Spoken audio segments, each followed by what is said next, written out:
Welcome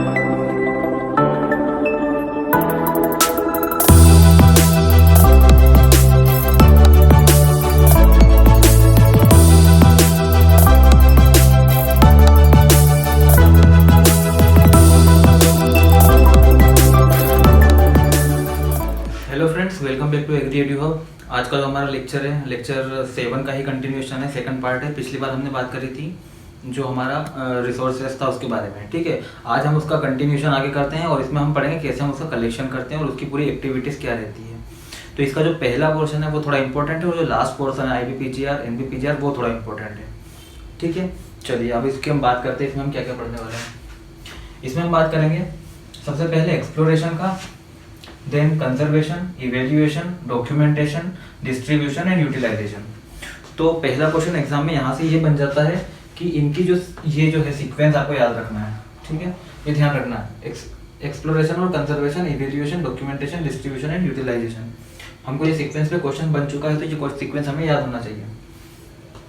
अब इनमें क्या क्या होता है थोड़ा थोड़ा हम बात करेंगे, ज़्यादा डिटेल में इसमें बात नहीं करेंगे। जो जितना इंपॉर्टेंट है हमारा एग्जाम पॉइंट ऑफ व्यू से उतनी हम इसमें बात कर लेंगे। तो जो सबसे पहली बात है एक्सप्लोरेशन। अभी हमने पिछले लेक्चर में बात करी थी कि कैसे हम उसको कलेक्ट करते हैं हमारे रिसोर्स को अलग अलग जगह से, ठीक है। तो उसमें पहली बात आती है एक्सप्लोरेशन, हम उसको करते हैं, वहाँ पे जाके घूमते हैं और हमारा जो है कलेक्ट करते हैं उसको। तो उसमें कैसे कलेक्ट करेंगे उसके भी कुछ मेथड्स हैं, ठीक है।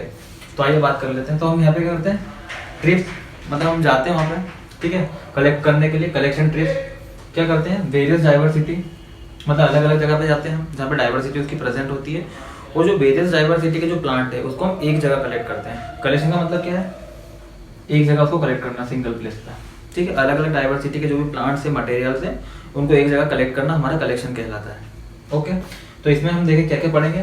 सोर्स ऑफ कलेक्शन हमारा क्या रहेगा, प्रायोरिटी ऑफ कलेक्शन क्या रहेगी, एजेंसी कौन सी रहेगी, मेथड्स ऑफ कलेक्शन क्या, मेथड्स ऑफ सैंपलिंग कैसी और सैंपलिंग साइज कितना होना चाहिए। तो ये हम एक एक इसमें थोड़ा थोड़ा ओवरव्यू लेंगे इसका, जैसे इसमें ज़्यादा डिटेल में जाने की जरूरत नहीं है, फिर भी हमें याद होना चाहिए अगर बाई चांस एग्जाम में ये क्वेश्चन आ जाते हैं तो। और आते हैं वैसे इसके क्वेश्चन सीक्वेंस में ज़्यादा आते हैं, इसलिए सीक्वेंस पे ज़्यादा ध्यान रखिए, ठीक है। तो हमारा सोर्स क्या है कलेक्शन का, कहाँ से हमने कलेक्ट किया वो हमारा सोर्स हो जाएगा। तो जैसे कि हमने सेंटर ऑफ डाइवर्सिटी हम पढ़ चुके हैं, सेंटर ऑफ डाइवर्सिटी पहले, जहाँ पे कि उसकी ज़्यादा सबसे ज़्यादा वेरिएबिलिटी प्रेजेंट होती है, जो उसका ओरिजिन है, ठीक है, centre of origin, centre of diversity. Then आपके जीन बैंक्स आते हैं, जो बैंक जहाँ पे जीन हमारे कलेक्ट होते हैं, जैसे NBPGR में, IBPGR में हमारे जीन्स कलेक्शन होते हैं, जीन बैंक्स होते हैं। देन जीन सेंचुरीज, उसके बाद आती है सीड कंपनीज जो आपकी होती है वो। देन फार्मर की फील्ड पे हम जाके उसको कलेक्ट कर सकते हैं, ठीक है। तो सोर्स की बात होगी तो ये सोर्स रहेंगे हमारे, ठीक है। क्वेश्चन आता है अगर कि which of the following is the source for the collection of germ plasm, या फिर जीन पूल में इसमें कौन से कहाँ पे से हम कलेक्ट कर पाएंगे जीन पूल के लिए सोर्स को, ठीक है। तो वो रहेंगे हमारे ये सब। अच्छा, आप ऐसे इसको शॉर्ट में नोट डाउन भी कर सकते हैं। फुंदन सिंह बुक जो है उसमें देख रखा है डिटेल में, लेकिन उसका छोटा पार्ट ऐसे बना के आप उसमें लिख सकते हैं ताकि इंपॉर्टेंट पोर्शन हमारा कवर हो जाए उसमें से। चलिए आते हैं दूसरी चीज पे, प्रायोरिटी ऑफ कलेक्शन। मतलब हम प्रायोरिटी किसे देंगे कलेक्शन के लिए। तो देखिए जो भी एंडेंजर्ड स्पीशीज है प्लांट्स की है ना, तो उनको हम पहले कलेक्ट करेंगे क्योंकि वो खत्म होने के उस पर है, ओके। तो ये ध्यान रखना, एंडेंजर्ड स्पीशीज जो है, वल्नरेबल स्पीशीज, उनको हम पहले कलेक्ट करेंगे, तो वो हमारी प्रायोरिटी हमेशा रहेगी। देन कौन सी एजेंसीज है जो कलेक्शन का काम करती है, ठीक है। तो इसमें हमारा NBPGR रहेगा, इसके बारे में बात करेंगे डिटेल में एंड में। तो उस पे से क्वेश्चंस आपके बनते हैं NBPGR पे और IBPGR पे, तो ध्यान रखना ना। एंड में इस लेक्चर के एंड में ही, बुक्स में भी एंड में देके रखा है और अपन भी इसको एंड में लेंगे। देन स्टेट एग्रीकल्चर यूनिवर्सिटीज है जहाँ पे रिसर्च आपकी होती रहती है, क्रॉप रिसर्च इंस्टीट्यूट है। देन आपका IPGRI, ठीक है, IPGRI। देन आपका जो मेथड है, मेथड्स ऑफ कलेक्शन क्या है, मतलब किस तरीके से हम, कौन सी मेथड से जिससे हम कलेक्ट करेंगे। देखो कैसे हम कलेक्ट कर सकते हैं किसी सीड को। सबसे पहली चीज है कि हम वहां जाके कलेक्ट कर सकते हैं। मतलब हम क्या करेंगे, थ्रू एक्सपीडिशन, मतलब हम उस जगह पे जाएंगे, ट्रेवल करेंगे कोई स्पेसिफिक पर्पस के लिए, मतलब हमको कलेक्शन करना है, तो वैसे हम उस लोकेशन पे जाके उसको कलेक्ट करेंगे, ठीक है। सेकंड है हमारा जीन बैंक का विजिट करेंगे, वहां से हम देखेंगे कौन से वेरिएबिलिटी वहाँ पे प्रेजेंट है, वहां से हम उसको कलेक्ट कर सकते हैं। देन हम मटेरियल एक्सचेंज कर सकते हैं किसी भी इंस्टीट्यूशन के साथ, ओके। देन एक है करेस्पॉन्डेंस, ये जनरली होता है, आप एक लेटर लिखते हो, मेल करते हो कि हमको वो चाहिए, उतना मटेरियल चाहिए, तो वो हमको वहाँ से प्रोवाइड करवाते हैं, ठीक है। देन हम आते हैं हमारा मेथड ऑफ सैंपलिंग। दो तरह की सैंपलिंग करते हैं, रैंडम सैंपलिंग और बायस सैंपलिंग, जो हमने स्टेट्स में पढ़ा था। तो इसमें क्या होता है, रैंडम सैंपलिंग जो हम करते हैं वो हम जनरली करते हैं हमारा बायोटिक और अबायोटिक स्ट्रेस के लिए, जो हमको रिसोर्सेज चाहिए उसके लिए। Random sampling. और जो हमारा बायस सैंपलिंग रहेगा वो रहेगा आपका मॉर्फोलॉजिकल डाइवर्सिटी, जो हम देखेंगे वेरिएशंस, उसके लिए हमारा बायस रहेगा। ठीक है, तो हमको ये याद रखते हुए चलना है क्योंकि एग्जाम्स में यहाँ से पूछ सकते हैं। अब एग्जाम का पैटर्न भी थोड़ा, क्वेश्चन का लेवल थोड़ा चेंज हुआ है, इसलिए ध्यान रखिएगा इन चीज को ना, छोटी छोटी चीजों हमको देखते हुए चलनी है। देन सैंपलिंग साइज कितनी होना चाहिए, कितना जाके आप कलेक्ट करोगे वहाँ पे, है ना। पूरे का पूरा पहाड़ तो हम भी नहीं ले पाएंगे, तो हमको स्पेसिफिक वही चीज चाहिए, है ना। इतना पावर तो हमारे पास है नहीं हनुमान जी जैसा। तो हम क्या करेंगे, जितनी वहाँ पे डाइवर्सिटी है उस डाइवर्सिटी का 95% जो है प्लांट्स हमारे पास होना चाहिए। देन हर 50 से 100 प्लांट हमको लेना है इंडिविजुअल, है ना। 50 से 100 इंडिविजुअल्स हमको लेना है और हर प्लांट में से कम 50 सीड्स आपको लेना है। ओके, तो ये जो पोर्शन हुआ हमारा, देख लीजिए एक्सप्लोरेशन, ये पूरी एक्टिविटी है ये वाली। तो इसमें हमने एक्सप्लोरेशन पढ़ा, एक्सप्लोरेशन में हमने क्या है, सोर्स क्या है, प्रायोरिटी क्या है, एजेंसी क्या है, मेथड क्या है सैंपलिंग का, और मेथड क्या है कलेक्शन का। देन सैंपलिंग साइज कितनी होना चाहिए, तो उसमें हमने पढ़ा source of collection, centre of diversity, gene bank, gene sanctuary, seed companies, farmers field. यहाँ से ये हमारा सोर्स है। कौन कलेक्ट करता है, agency, NBPGR, state agriculture university और जो रिसर्च इंस्टीट्यूट है वो, और आईपीजीआरआई। ठीक है, देन आपका है मेथड ऑफ सैंपलिंग में हमने रैंडम सैंपलिंग और बायस सैंपलिंग पढ़ी है। और सैंपलिंग साइज हमारे पास कितना होना चाहिए, 95% टोटल कवर कर लेगा, 50 से 100 इंडिविजुअल होना चाहिए और 50 सीड्स पर प्लांट हमारे पास होना चाहिए। देन एक इंपॉर्टेंट जो था, कैसे मंगाएंगे, तो वहाँ पर जाके मंगा सकते हैं, जीन बैंक का विजिट कर सकते हैं और मटेरियल को एक्सचेंज कर सकते हैं, और एक लेटर आता है, लेटर लिख सकते हैं हम। ठीक है, आईबीपीजीआर में, एनबीपीजीआर में। ठीक है, अब इसके बाद हम बात करेंगे हमारा कंजर्वेशन का। तो एक्सप्लोरेशन के बाद जब हम बात करेंगे कंजर्वेशन की करेंगे। ठीक है, सेकंड पॉइंट आपका कंजर्वेशन है। कंजर्वेशन दो तरह के हम पढ़ते हैं, इन सीटू कंजर्वेशन और एक्स सीटू कंजर्वेशन। ये ध्यान रखना, इसमें भी एग्जाम में क्वेश्चंस आ चुके हैं। तो इन सीटू कंजर्वेशन, देखो इन मतलब उसी लोकेशन पे, मतलब जहाँ पे वो है वहीं पे उसको कंजर्व कर दो। कंजर्व मतलब उसको बचाना है अपने को कुल मिलाकर वहाँ पे। तो इन सीटू कंजर्वेशन मतलब जहाँ पे वो है उन लोकेशन उसको कंजर्व हमको करना है। जैसे कि बायोस्फीयर रिजर्व है ना, या फिर नेशनल पार्क है, वहाँ पे अगर उन वेराइटीज को हम कंजर्व करके रखते हैं तो वो हमारा हो जाएगा इन सीटू कंजर्वेशन। ठीक है, ये थोड़ा कॉस्टली है ना, और इस पर इतना ध्यान हम रख नहीं पाते क्योंकि बहुत बड़े एरिया में ये होता है। बाकी एक सीटू कंजर्वेशन, एक मतलब वहां से उठा के हम उसको दूसरी जगह पे लेके जाएंगे, जैसे जूलॉजिकल पार्क्स वगैरह है, जीन बैंक से, जीन गार्डन से, वहां पे लेके जाएंगे और वहां पे हमको कंजर्व करेंगे। तो ये क्योंकि छोटा एरिया होता है इसलिए हम इजीली इसको मॉनिटर कर पाते हैं और इसकी कॉस्ट थोड़ी सी कम आती है। ठीक है, अब कंजर्वेशन की जब हम बात कर रहे हैं तो दो चीजों और इसके साथ हम बात करेंगे, सीड्स की बात करेंगे दो तरीके की, जो भी एग्जाम में बहुत बार पूछा हुआ है ना। तो ऑर्थोडॉक्स सीड्स और रिकैल्सिट्रेंट सीड्स, ये क्या होता है ये समझिए। जो सीड हमको, अब ये दोनों हमको स्टोर रखना है ना, सीड्स को हम स्टोर करते हैं, कंजर्व कर रहे हैं उनको। तो ऑर्थोडॉक्स सीड ध्यान रखना है ना, इसमें कंफ्यूजन भी बहुत होती है, अपन मिसमैच कर देते हैं इसको। तो ऑर्थोडॉक्स सीड में क्या होता है, लो मॉइस्चर और लो टेम्परेचर पे हम रखते हैं, जैसे सीरियल्स वगैरह के जो सीड्स को रखते हैं, हमने पिछले लेक्चर में पढ़ा था, प्ले लिस्ट पे जाके पिछले लेक्चर आप देख सकते हैं। तो लो मॉइस्चर और लो टेम्परेचर इसको हम रखते हैं, ये ऑर्थोडॉक्स सीड कहलाता है। ठीक है, ये ध्यान है हमको। देन रिकैल्सिट्रेंट सीड्स, इसमें क्या है कि अगर 12 से 13% मॉइस्चर के बाद अगर मॉइस्चर हमारा डाउन हुआ तो हमारा उसमें क्या होगा, लॉस हो जाएगी वेरिएबिलिटी हमारी लॉस हो जाएगी। ठीक है, इसलिए हमको, जैसे कि इसमें कोकोआ रबर के जो सीड्स होते हैं उसकी बात करते हैं हम ना, वो एग्जांपल भी याद रखिए। इसलिए हम इनको इन सीटू कंजर्वेशन, हमेशा इसको इन सीटू ही कंजर्वेशन करते हैं। क्लियर है इतनी चीज, आई थिंक इतना क्लियर होगा। तो ये हो गया हमारी कंजर्वेशन की बात, एक्सप्लोरेशन देन कंजर्वेशन। नेक्स्ट हम आते हैं आपका इवेल्युएशन।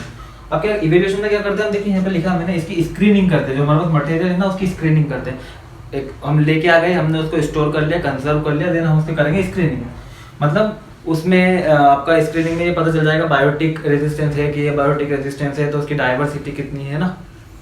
स्क्रीनिंग पे आपका आता है जैसे मॉर्फोलॉजिकल, उसकी स्क्रीनिंग करेंगे। स्क्रीनिंग मतलब उसको हम देखेंगे अब, ठीक है, मतलब उसके बारे में पढ़ेंगे, उसका उसको पूरी स्क्रीन करेंगे हम लैब के अंदर, या फिर उसको देख के, जैसे मॉर्फोलॉजिकल है तो मॉर्फोलॉजी में उसको देख के उसकी स्क्रीनिंग करते हैं। बायोकेमिकल है तो केमिकल लैब जो होती है उसमें हम उसकी स्क्रीनिंग करते हैं। देन फिजियोलॉजिकल एस्पेक्ट्स पे उसकी स्क्रीनिंग करते हैं, जेनेटिकल एस्पेक्ट्स देखते हैं उसके, पैथोलॉजिकल देखते हैं, एंटोमोलॉजिकल स्क्रीनिंग होती है उसकी। ठीक है, इतना क्लियर है। अब स्क्रीनिंग करने से हमें ये क्या पता चलता है, हम उसके बारे में बता पाते हैं ना। फिर मतलब इसका मतलब हम उसको इवेल्युएशन कर पाते हैं, उसका इवेल्युएशन कर पाते हैं स्क्रीनिंग करने के बाद, कि भैया जो हमारा प्लांट मटेरियल है वो बायोटिक रेजिस्टेंस है या बायोटिक रेजिस्टेंस है, उसमें ये डिसीज नहीं आती है, तो वो फिजियोलॉजिकल एस्पेक्ट्स में मतलब कि अब इतना फोटोसिंथेसिस वो कर रहा है, इस टाइप की जितनी भी उसकी स्क्रीनिंग है। हम पैथोलॉजिकल स्क्रीनिंग, उसकी बैक्टीरिया इन्फेक्टेड है, फंगस इन्फेक्टेड है, होता है नहीं होता है, वो हम देखते हैं। उसके एंटोमोलॉजिकल देखते हैं, कौन से इंसेक्ट से वो रेजिस्टेंस है, कौन से नहीं है, कौन से ससेप्टेबल है। तो पूरा उसका मतलब पूरी हमने उसकी इवेल्युएशन कर दिया। मतलब हमने जैसे हम थीसिस में करते हैं, इवेल्युएट करते हैं हर चीज को, तो एक्सप्लोरेशन किया, उसको कंजर्व किया, फिर उसका इवेल्युएशन किया। ठीक है, 3 चीजें हमारे पास क्लियर हो गई। नेक्स्ट हम बात करेंगे इसके डॉक्यूमेंटेशन की।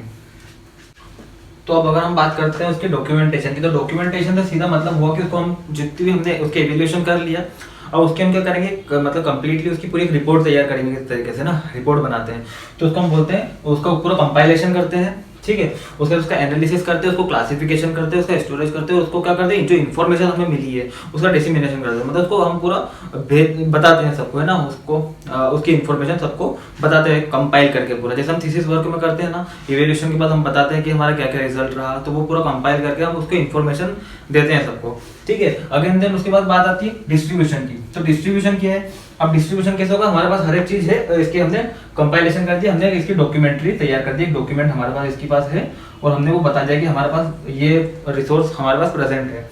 देन क्या होता है डिस्ट्रीब्यूशन, उसको कैसे करते हैं, अब जैसे कोई सा एक रिसर्च इंस्टीट्यूट है, उसको किसी जर्म प्लाज्म की जरूरत है, किसी सीड की जरूरत है, तो वो क्या करेगा, अभी हमने बात करी थी, वो लेटर लिखेगा या कुछ भी, तो वहां पे अगर अवेलेबल है तो वो हमको भेजेंगे, तो अगर आपको डिमांड है तो वो सप्लाई करेंगे। इसी को हम बोलते हैं पूरा डिस्ट्रीब्यूशन।